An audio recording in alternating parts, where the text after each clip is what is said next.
Are you ready to perform at your highest potential? Welcome to the Performance Matters podcast from GP Strategies, your talent transformation partner. In each episode, we'll interview industry experts and explore best practices and innovative insights to help your organization improve performance. Welcome to Performance Matters, the podcast where we explore the ideas, innovation, and people shaping the future of learning and development. I'm your host, Michael Teal. Today, we're resuming our special edition series called Future Focus, AI news for L&D, because let's face it, AI isn't just knocking on the door anymore. It's already in the room, rearranging the furniture. So here's a question to get us started. If AI can build a marketing campaign from scratch, what's stopping it from designing your next training program?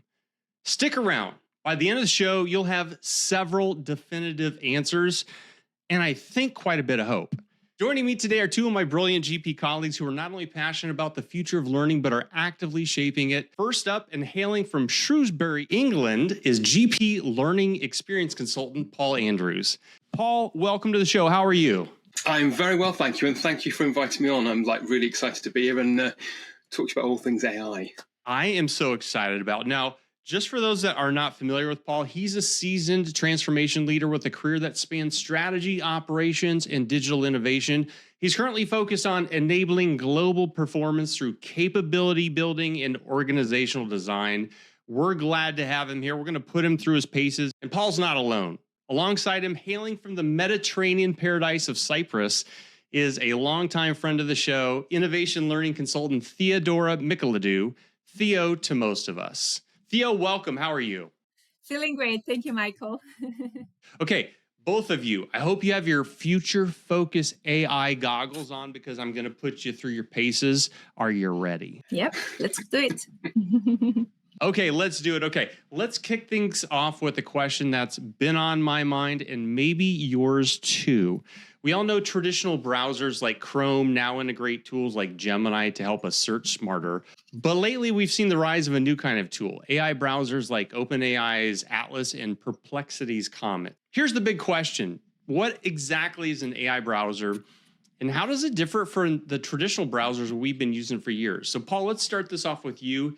Can you just break down what makes an AI browser unique and why it matters for how we learn and work? It's a really good question. Okay, so essentially there are currently three different types of browsers currently kind of doing the rounds. The first type is your traditional browser, and that's what people have been using since the dawn of Netscape Navigator, way back in the misty times of the mid-90s. That was my first one in 95, my senior year of college. We finally got a browser. I was so excited. That's it. So, navigating GeoCities and all that kind of stuff. So they're still around, and that's absolutely fine. But then you can also get add-ons for those browsers. So we're thinking things like Chrome, Firefox, Opera. You can add in AI functionality to that, but it's very much like a bolt-on. So you might be browsing the web, but it's in a sidebar, and you can say to it, oh, hey, can you look at this web page for me that I'm currently on? And it might solve some problems, do some research for you, things like that. Really handy, really good at time saving. The new browsers, though, these agentic AI browsers, basically what they allow you to do, and again, if you're old enough to remember Knight Rider, okay, the difference between these new browsers are like Kit. Essentially, you can say, hey, I want to drive there, and it'll go, no problem, turbo pursuit mode, let's go, and it'll do it all for you. The steering, turbo pursuit mode, everything. So you can essentially have these browsers doing all the work for you, and they'll even move the mouse across the screen for you as if you were doing it for yourself. So you can make a cup of tea. I'm from the UK. Make a cup of tea, it's the law, and then have it do some research for you, which is really good. Or what other people are using for out of business, it can do things like your shopping for you. So you can give it a shopping list and say, I'm going to point it at a website that I use, a supermarket website, go and fill my shopping cart up, and it'll do that and do the payments. Basically just hands-free browsing. That's the main difference. It's almost like someone said, step aside, I've got this, and it'll do it for you. I'm so excited, first of all, on the grocery side of things, Paul, but break this down. Paint me a picture of a day in the life of work. Give me an example of how this might benefit me functionally here. Sure. So a lot of what we do will involve a lot of desk-based research, essentially. Sometimes that'll be doing some research looking for ideas, inspiration. Sometimes we'll have clients that say, okay, we want a learning design module on XYZ, but they don't necessarily have all of that information they can give to us. So at the moment, what happens is a human being will sit down and go, okay, I'm going to do some research. 5 years ago, it would have been desk-based research, and they would have been clicking on all the links and doing all the research, visiting to the websites. Within the last few years, you've been able to say to things like Copilot, ChatGPT, please can you search the internet for me and summarize this information and give me it? But there's still a degree of typing it and looking around. With these new ones, you can actually say to it, I want you to go and do some research, and it will basically drive the whole website. So it won't just run off and bring you the information back. It will interact with those websites in a meaningful way, as you would if you were even sitting in front of it. So it's just another level of convenience and automation. It's awesome. Paul, that's a great breakdown. Now, Theo, you're coming in. I am painting you today as our true learning professional. That's your lens and challenge. So what's your take on this? From your experience, how do you see these AI browsers influencing the way we design and deliver learning experiences? So Michael would say that AI browsers are really a game changer, but they also raise big concerns and questions for learning. Like if you think that now a web browser can complete an e-learning course by simply giving it a prompt like use browser to complete assignment and it's done. Like that means that we have to rethink how we design learning experience. And that's not just to prevent those like automatical completions, but also to leverage the power of these tools like for deeper engagement. If I take an example from schools, it's like when a professor is asking students to do an assignment, and instead of telling them like, you shouldn't be using AI for your assignment, they tell them like, use AI to complete your assignment and then come back to class so that we can discuss the assignment together, like the outputs, focusing both on like whether the tech was used right, but also on those like higher cognitive skills like critical thinking. So I would say same applies with those AI browsers.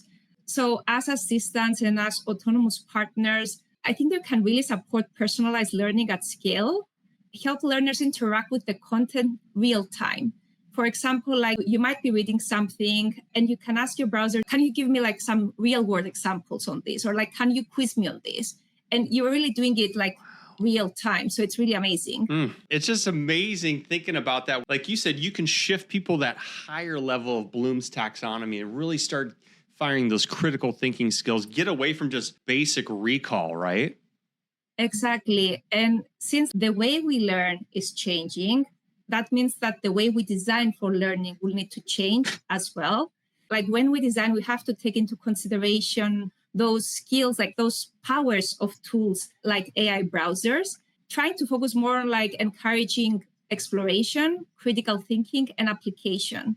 Because I think these are the skills that will be in high demand in the future. Yeah, this is really great. What I'm hearing from you both is we're unlocking new opportunities. Instead of just fighting it, I'm hearing be aware of the risks, but really reimagine what it means, not only as Paul, you were talking about, just the flow of work, but how we apply and leverage that when it comes to design. So this is super fascinating. It's clear to me, AI browsers, they're clearly reshaping how we learn. But I want to shift us to our second topic, and that is really a bigger question. So Paul and Theo, let's just zoom out for a moment here. I know there's been a lot of buzz, a lot of investment, and really a whole lot of hype around AI. So really, I'm going to play devil's advocate here. Are we potentially in the middle of an AI bubble? And if so, what does that mean for L&D leaders in what they should be thinking about in terms of long-term strategy? So Paul, zoom us out here. Think about this. Help us just make sense of this. What's your take on it? They say those that don't study history are doomed to repeat it. This looks an awful lot like the previous kind of boom and bust we've had before. I'm thinking the dot-com bubble, where you have companies whose value was inflated by the fact they just had a dot-com until everyone realized that the emperor had no clothes. And then all of a sudden, these companies' valuations went flat. So at the moment, people who are more well-versed in finance than I am are basically kind of like sounding the alarm that you have companies like NVIDIA who are investing. They're giving money essentially to these other AI companies who then take that money and go, hey, look, we've got some money. But then they use that money to invest back into NVIDIA again. And NVIDIA go, hey, look, we've got some investment as well. So you've got this circular thing. So you've got no new money's coming in, but everyone's saying how great it is. That's basically the heart of it. And again, you can look online to see people have kind of mapped out the investments between all these companies, and it does look like a spider's web. Everything is circular. So there is a real concern at the moment that whilst AI is an undeniably fantastic tool, perhaps some of the valuations of these companies are a little bit on the high side. And the real winners of that are people who had those stocks and shares when the stocks were low, the NVIDIA people. So it might be a way of those companies artificially inflating their share value. What you will find is, I reckon, probably certainly by 2027, next year is going to be very telling if people start selling off their stocks in these companies. It's already started to happen. A big investment firm, I think it was yesterday at the date of recording or the day before, started to shed some of their stocks. So it's worth watching. But what does it actually mean? Because most of it's like, for us, it's kind of like monopoly money. It doesn't really exist. But what Right. Yeah. What does it practically mean on the ground? Well, really what it means is, if you are looking at L&D, it's really about saying, well, don't chase the hype. AI tools are fantastic. There's this wonderful term in learning and development called technocentricity. It's the belief that the presence of the technology itself is somehow going to help things. And we've seen it with interactive whiteboards, websites. iPads was the other big one about 14, 15 years ago. And in businesses, I remember businesses, WordPress was the buzzword. You go to these conventions and everyone wants a WordPress. Why do you want one? Well, because my competitors got one. Okay. So it's about choosing the right tool. And if a tool is beneficial for you and it's going to help your workflow, fantastic. But it's looking at that value proposition and value-driven innovation rather than just saying, we've got AI for the sake of it. Because I don't know about you, you go online now, or you listen to any adverts, everything's got AI in it, even if you don't need it. Like, we've got toilet paper, but AI. I don't need this. AI designed. Yeah, exactly. So it's about looking at it and going, okay, well, what's actually going to help us and our business and our customers effectively? And to do that, really, you want to start with your business outcomes and then pilot those AI tools and see if it really does help people, and talk to the staff who are using it, because they'll be very honest and they'll say, yes, this helps me, or doesn't. A lot of the time, I think people who are maybe higher up the food chain will assume, well, we've invested in all this AI, it's going to save us lots of money.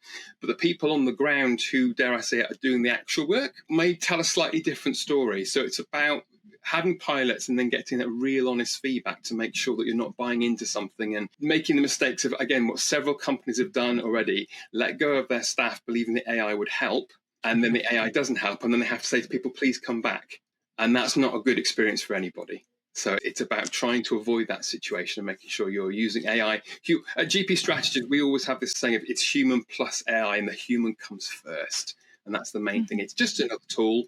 But if you're going to use a tool, you've got to pick the right one. If you try and eat soup with a fork, yeah, you'll get there, but it'll take a long time.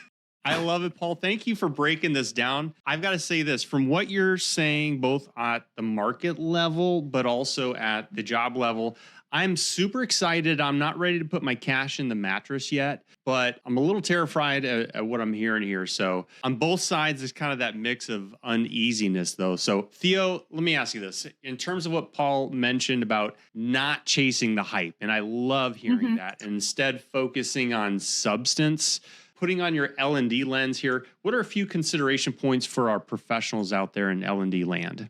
So as an L&D professional, and looking at things from my perspective here, we should be focusing on building resilience through skills and not tools. And that's something actually that Paul talked about earlier, because tools might change, but skills endure over time. So focus on things like AI literacy, problem solving, adaptability, so that individuals in an organization can succeed regardless of what tool they're using or what technology.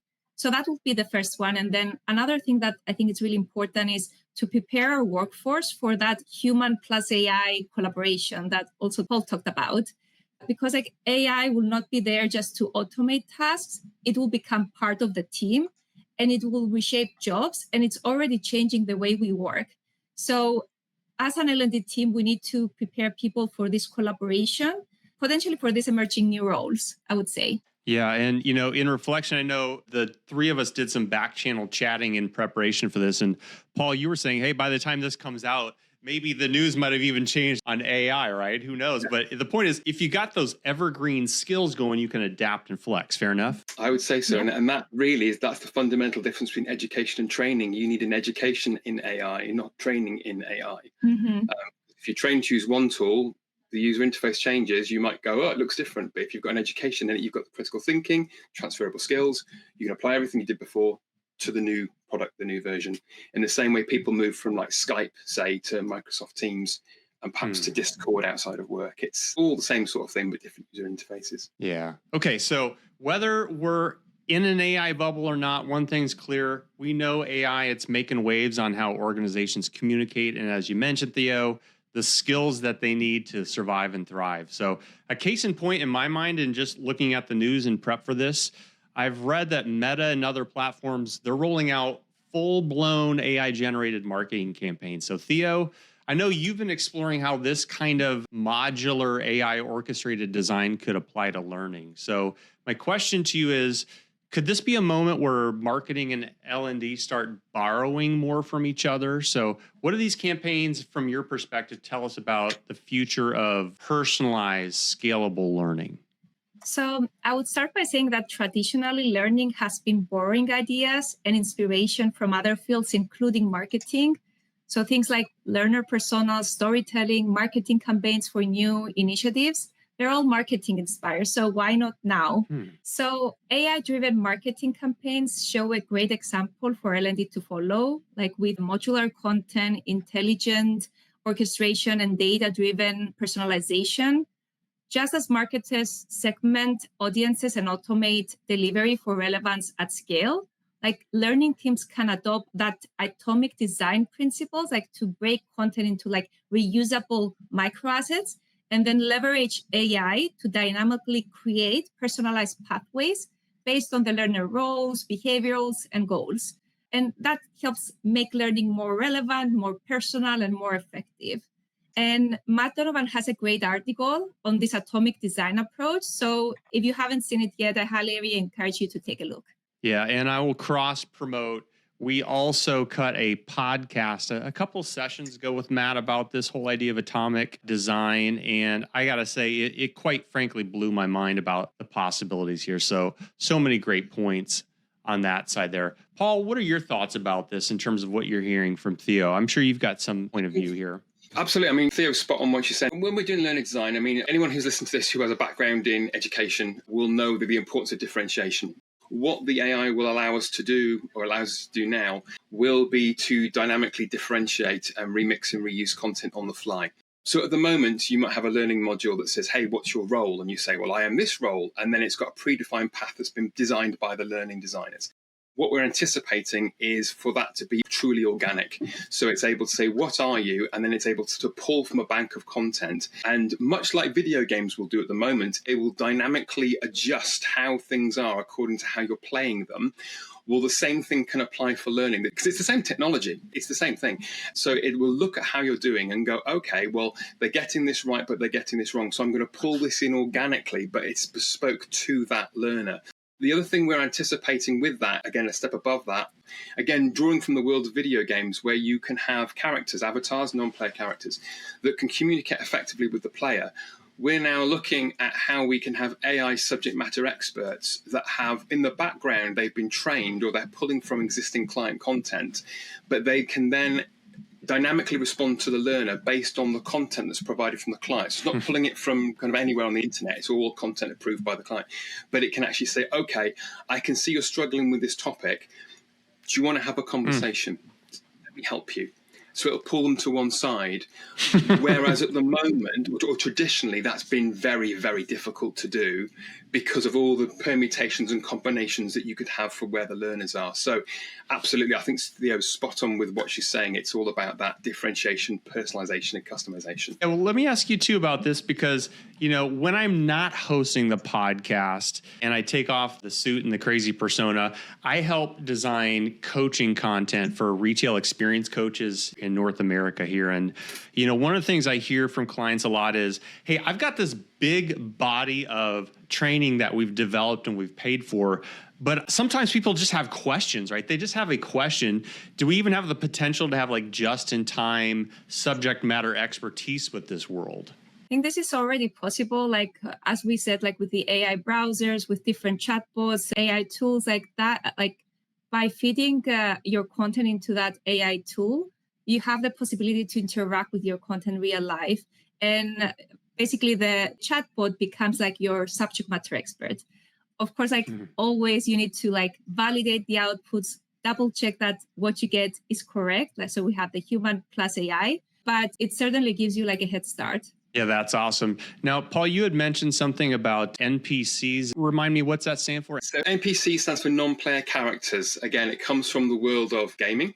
Essentially, all it means is it is a character that you see on the screen that interacts with you in some way, shape, or form. So anyone who's ever done any training where there's a picture of someone on the screen and it might say, what do you want to say to this, like a simulation or a role play? What do you want to say to this person? That's it. Yeah, all those, you see the poses. And it's always the same people. It's like, I've seen you in the last training, but you're here again. Yeah. I don't know if you have Peppa Pig over in the States, but they've got more job roles. Of course, than love Rabbit. Peppa Pig. Yeah, it's the training equivalent of Mrs. Rabbit. It's the same person in several different roles across multiple years. So we have those people, but what this would allow us to do now is have them respond in a more lifelike way. So rather than everything being pre-programmed, if you like, predetermined or on a set path, it means it can go organically and respond to that learner. And what I would imagine is going to happen, particularly with younger people coming into the workforce, will have an expectation of this functionality because they will have experienced, I mean, in schools and colleges, universities, they're using ChatGPT and other AI tools all the time. And as they use it more, their version of that AI gets to know them. So it gives them personalized responses. So there's going to be an expectation. And I think that certainly GP strategies will be in a position to meet that expectation because we already have a tool that we can do this. It's called Content IQ. We can do it right now. We have chatbots that we can actually load up with the client's content and it will have a conversation with you. But what we're saying is the next step would be, rather than it being text-based, is have that powered at an on-screen person or something. So it's the level of engagement and immersion is much, much greater. And fast forward a little bit more, what we'd be looking for is to have the faces animated. I mean, you've probably seen the videos on YouTube and TikTok of the Sora videos. They look lifelike. They've got videos of like long deceased people in WWE wrestling rings, and you can't tell it's fake. It's amazing. Two packs in the wrestling ring. With Ben Franklin, you're like, what's going on? Is his gout healed? This is it. Okay, that's all very fun, but you can't really use it for business. But the idea is you'll be able to marry up the technology of real-time video generation with the back-end knowledge to produce a photorealistic person whose face animates and responds emotionally. Because one of the things we know is that people respond more to storytelling, and it's how you make them feel with e-learning and face-to-face learning, more so than the knowledge itself, because people will feel a certain way and then that feeling will attach itself to some learning. In the same way that if you smell like baked bread, it might take you back to when you were younger. It's that kind of thing. So that's what we're looking for, is we want that emotional connection so people feel like, oh, okay, I actually was invested in that. And the person I was responding to, if you was a simulation, for example, and you're making a bad decision, that avatar can respond in a panicked way, but it's okay because it's in a safe space. It's real. So that's kind of what we're looking at next, is these NPCs to be able to be subject matter experts, but responding in a realistic way that looks realistic on the screen, responding in real time.